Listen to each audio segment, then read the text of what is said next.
Robert Glasner has had dinner with Chairman Steve Parish this week after his comments following last weekend's defeat, from which he makes 3 changes. Goalkeeper Dean Henderson is the new Palace captain after the departure of Mark Gay. In defence, JD Convo comes in to replace Gay and has a big gap to fill. Jefferson Lerma moves forward into his natural midfield role. Daniel Munoz also makes a welcome return, having missed nearly 2 months of action due to a knee injury. Ismaila Sarr returns to Palace after 9 games away. He won AFCON with Senegal a week ago. Yeremy Pino drops to the bench. So after not making a substitute in Sunderland due to a lack of options, according to Glasner, things looked a little bit stronger today, with Pino adding potential sparkle later on. Liam Rosenior has won 3 of his first 4 games in charge, with the only slip in the League Cup defeat to Arsenal. Robert Sanchez was left on the bench for the Champions League on Wednesday, but came on at half-time after Philip Jorgensen's injury. Benoit Badiashile comes into defence to replace the injured Tosin Adarabioyo, who has a hamstring problem. André Santos is brought in and is well known to Rosenior after his loan at Strasbourg. It's his first league start under the new head coach. Cole Palmer is still out with a thigh problem, so there's a bit of musical chairs playing off the front, with Estevão returning, having struggled with illness over the last week. Chelsea's top Premier League scorer João Pedro keeps his place up front and is now only 3 goals short of his best ever top-flight goal return. Teddy Sharman-Lowe is among the Chelsea subs as the next goalkeeper in line. He spent the first half of the season on loan at Bolton Wanderers in England's 3rd tier. Down the table, while Chelsea are still fighting across every competition that they entered at the start of this season. A win here will see them re-enter the Premier League's top 5 this weekend. One of the more unique Premier League stadia. A tunnel for the home side, standing out in the fresh wintry air for visitors Chelsea, just to the left as we look here.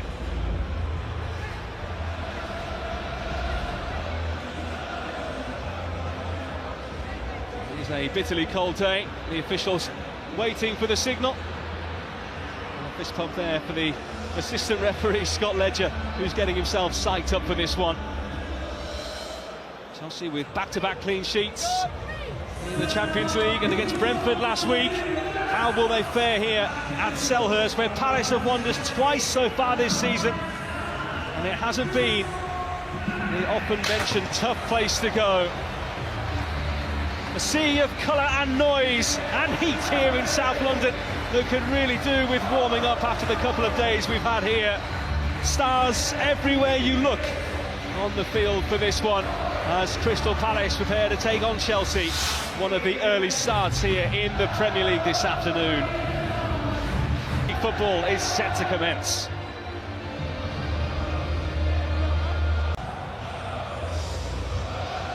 And Matt Hollands, where do you think this leaves Glasner now? I think some of the Palace fans were maybe expecting him to part ways with the side this week, but it seems like everything has been smoothed over between he and the hierarchy. He seemed to get a good reception there, didn't he, walking down the touchline. Apparently he's had positive talks with Chairman Steve Parish this week.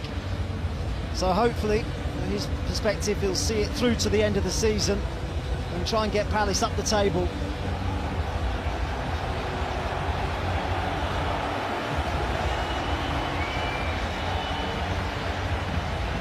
Crystal Palace against Chelsea, just about ready to go here as the sun tries to burst through the clouds here in South London.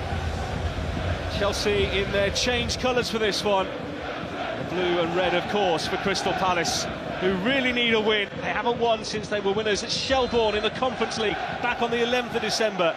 Their last Premier League win came before that, away to Fulham. They could do with more success against West London opposition here. South London against West London.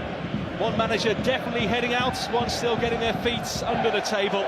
The hosts winless in 10 matches. With an uncertain period left in the transfer window, with rumours swirling around here. Chelsea looking to climb after just the 2nd win in 10 Premier League games last weekend against Brentford. Afternoon, and yeah, what an interesting 10 or so days it has been at Crystal Palace. They lost their captain Mark Gay to Manchester City. Oliver Glasner announced that he wouldn't be staying at the club beyond summer, and then there's been a lot of speculation about striker Jean-Philippe Mateta. Probably not the best preparation going into this one. I am delighted to say, though, that I'm joined by former Palace striker Glenn Murray. Glenn, firstly, what have you made of what's gone on this week? Yeah, it's not been the ideal week, especially in preparation for this game. Listen, I don't think there's any surprise really that Mark left the football club. It was always a big possibility. And as for Oliver Glasner, again, everyone knew his contract situation. Maybe a little bit of a surprise in the manner that it was delivered.